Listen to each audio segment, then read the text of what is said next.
Kenapa sekarang banyak orang belajar, kok tiba-tiba jadi kasar gitu? Yang paling aneh itu begini, belajar Islam, tapi kok jadi berselisih? Kenapa? Pulang ke rumah berselisih dengan suami. Pulang ke rumah berselisih dengan tetangga. Anda tuh belajar apa? Nabi itu datang ke Madinah mempersatukan. Kenapa Anda belajar kemudian memecahkan diri? Coba cek, silahkan baca sejarah. Nabi di Mekah menyatukan. Datang ke Madinah mempersaudarakan Aus dengan Khazraj. Ini Anda belajar, tiba-tiba pulang jadi memecah. Pasti ada yang salah. Akhlaknya kemana?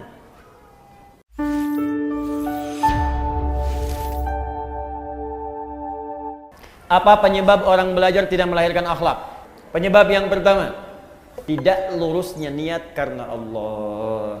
Ibu masih ingat ayat pertama yang diturunkan kepada Rasulullah apa bunyinya? Iqra bismi rabbikal ladzi khalaq. Karena ketika dikampaikan Iqra, kata Nabi, ma'ana biqari, saya nggak bisa baca. Iqra baca, ma'ana biqari. Yang ketiga, Iqra baca, ma'ana biqari. Dipeluk oleh malaikat Jibril, dibacakan dengan sempurna ayatnya, Iqra bismi rabbikal ladzi khalaq. Muhammad, perhatikan, baca bukan karena engkau tidak pernah punya guru untuk mengajarkan kau membaca, bukan karena engkau tidak pernah sekolah sehingga engkau tidak bisa baca. Bacakan semua karena Allah. Bismi rabbik, bismi rabbikal ladzi khalaq. Yang menciptakan engkau saja begitu mudah. Mencipta itu Muhammad, kata malaikat Jibril, mencipta itu lebih rumit dibandingkan sekedar belajar membaca. Bagi Allah mencipta saja mudah, apalagi membuat engkau mengikuti bacaan. Lakukan semua karena Allah, maka setiap yang sulit maka akan terasa mudah dalam kehidupan. Makanya orang-orang yang belajar karena Allah itu pasti akan mengikuti hukum Allah. Kata Allah sopan, sopan. Kata Allah toleran, toleran. Kata Allah baik, baik. Mustahil orang belajar karena Allah tapi melanggar ketentuan Allah, itu mustahil. Makanya orang-orang yang ingin belajar itu, ibu, belajar ilmu, itu pasti pertama kali akan diajarkan oleh ulama tentang adab, ketentuan cara belajar ilmu menurut ketentuan Allah Subhanahu wa taala. Jadi sebelum masuk ke ilmunya, itu ada adabnya dulu, Bu. Ada adabnya. Bagaimana Allah meminta kepada penuntut ilmu untuk menuntut ilmu, itu ada. Ibu, Imam An-Nawawi itu yang menulis kitab Al-Arba'in, 42 hadis. Menulis kitab Riyadhus Shalihin, 1896 hadis. Syarah Muslim 9 jilid. Imam An-Nawawi. Tapi tahukah ibu, sebelum beliau menulis semua itu, beliau menulis sebuah kitab namanya At-Tibyan fi Adab Hamalatil Quran. Nah, di kitab ini itu berisi bagaimana kita belajar adab sesuai ketentuan Allah sebelum belajar ilmu. Makanya ada perkataan ulama begini, adab qoblal ilmi, adab dulu sebelum ilmunya. Karena khawatir kalau nggak belajar adab nanti mengambil ilmu mempraktekannya tanpa adab. Itu yang dikhawatirkan. Belajar adab dulu, adab, adab, adab. Di sini nanti ibu akan ditunjukkan bagaimana cara beradab dengan baik sebelum belajar. Contoh, maaf Bu ya, ibu akan ditunjukkan cara memilih guru bagaimana sebelum berangkat. Supaya ibu ketika belajar dari guru itu mendapatkan selain ilmunya juga adabnya. Sopannya, baiknya, lemah lembutnya, perhatiannya. Bagaimana ibu mencari guru yang ketika dia mengajar Anda di siang hari, malamnya dia berdoa untuk Anda. Wala yuta'allamu illa mimman kamulat ahliyatuhu. Kata Imam An-Nawawi, tidaklah seorang penuntut ilmu itu akan belajar kecuali sebelum belajar dia akan melihat dulu siapa guru yang akan dia belajar kepadanya. Satu, kamulat ahliyatuhu, dia akan petakan guru yang sesuai dengan spesialisasinya. Ibu ingin belajar tafsir, cari ustadz ahli tafsir siapa. Ibu ingin belajar fikih, cari ustadz ahli fikih siapa. Sekarang ini semua masyarakat memahami semua ustadz itu paham semuanya.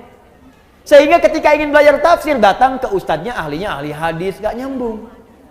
Ini sekarang orang ingin belajar fikih, datang ke ustadz ahli tauhid, gak nyambung. Itu bagian pertama. Jadi jangan sampai ibu salah ngaji. Dua, yang paling menarik, wa hasunat akhlaquhu, kurang lebih kalimatnya demikian. Dan baik akhlaknya. Pintar tapi akhlaknya buruk, maka akan mencetak murid yang pandai tapi tak berakhlak. Kata Imam Malik, saya belajar adab kemudian 20 tahun baru setelah itu saya belajar ilmu. Dan saya ketahui ternyata belajar adab itu lebih utama dibandingkan dengan ilmu. Ada orang yang ketika adabnya berhasil baru dibacakan sekali, Allah sudah tanamkan kalimat itu dalam jiwanya, seketika hafal. Imam Al-Bukhari itu sekali dibacakan langsung hafal. Abu Hurairah punya adab yang tinggi, didoakan oleh Nabi. Begitu dibacakan seketika langsung ingat. Ada orang yang baru mendengar langsung paham kemana arah pembicaraan ini. Ada. Apa rahasianya? Yuk, adab yang kedua. Satu tadi lurusnya niat, dalilnya sudah ada. Makanya Nabi menekankan di Al-Bukhari nomor hadis yang pertama, innamal a'malu bin niat. Amal itu bergantung kepada niatnya. Maka ibu tolong luruskan niat, Bu. Coba, ibu pengen Allah ridha. Allah ridha dengan orang yang soleh. Allah ridha ketika hambanya tidak meninggalkan sholat. Nah, ibu sekolahkan anak di tempat yang tidak mengajarkan sholat. Ya wajar kalau dia pulang ibunya capek teriak-teriak, sholat dulu. Nah, asarnya, mama gimana sih? Tadi barusan duhur, sekarang udah asar lagi. Kedua, adab yang kedua, bagaimana seseorang dia bisa mendapatkan ilmu yang baik si Allah Subhanahu wa taala sesuai dengan adabnya dan akhlaknya, maka dia menjaga hubungan dengan Allah Subhanahu wa taala. Ini rahasianya. Dengan meningkatkan takwa. Quran surah kedua, akhir ayat 282. Paling kiri sebelah bawah di mushaf. Akhir ayat 282. Perhatikan ayatnya, langsung ke ujungnya, langsung ke bawah. Wattaqullah, tingkatkanlah takwamu kepada Allah. Wa yu'allimukumullah, maka dengan peningkatan takwa itu Allah akan mengajarkan kepadamu kemudahan dan tambahan pengetahuan. Orang yang meningkatkan takwanya semakin tinggi, semakin mudah dia mendapatkan tambahan pengetahuan dari Allah. Ulama-ulama dahulu dan orang-orang pintar terdahulu itu sebelum belajar ilmu, mereka kemudian meningkatkan takwa terlebih dahulu kepada Allah. Kalimat takwa dalam Quran itu derivasinya disebutkan 115 kali. Dari 115 kali penyebutan ini, puncak paling tingginya itu dua. Satu, ibadah ritual. Dzalikal kitabu la raiba fi hudal lil muttaqin. Muttaqin orang takwa. Siapa muttaqin orang takwa ini? Ayat 3-nya. Alladzina yu'minuna bil ghaib wa yuqimunas shalat. Maka anak ibu jaga betul disiplin salat. Kalau perlu tambah, Bu, tahajud. Karena ada korelasi antara salat dengan kepintaran seorang anak dan kebaikan seorang anak. Jadi kalau anak dari kecil sudah rajin sholat, demi Allah, Bu, catat kalimat saya ini. Kalau anak diajari sholat dengan benar dari kecilnya, maka anak itu dewasa akan tumbuh menjadi anak yang baik dan pintar. Dalil tentang takwa, satu lagi, Quran surah 5 Al-Maidah ayat 35, paling kanan sebelah bawah. Ya ayyuhalladzina amanu taqullaha wabtaghu ilaihil wasilah. Hai orang-orang beriman, tingkatkan takwamu kepada Allah dan cari wasilah untuk mewujudkan keinginanmu dengan takwa itu. Tadi jenis takwa sholat, maka ibu dalam sujud minta kepada Allah keinginannya apa? Ya Allah, jadikan anak saya, ya Allah, pintar dan berkah. Minta dalam sujud. Terus baca Quran bagian dari takwa. Ibu setelah selesai baca Quran, jangan cukupkan dengan kalimat tahmid, alhamdulillah, atau tasdik, shadaqallah. Jangan cukupkan sampai situ. Selesai baca Quran, ibu berdoa. Kedua, Al-Quran. Sudah ada penemuan sekarang, dan itu sudah dibuktikan dengan sangat jelas, bahwa orang yang hafal Quran khususnya, atau dekat dengan Al-Quran, itu Allah akan tingkatkan tingkat kecerdasannya. Kalau hafal dengan benar, itu minimal 3 kali lipat. Ada korelasi antara peningkatan kecerdasan dengan hafalan Quran.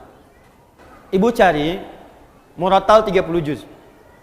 Ibu putar aja di rumah 24 jam. Jadi tiap hari yang terdengar Quran. Tiap hari. Itu suasananya beda, Bu. Akan lain suasananya, beda. Nah, untuk anak-anak kecil, ini ada rumus langsung disebutkan oleh pakar Quran.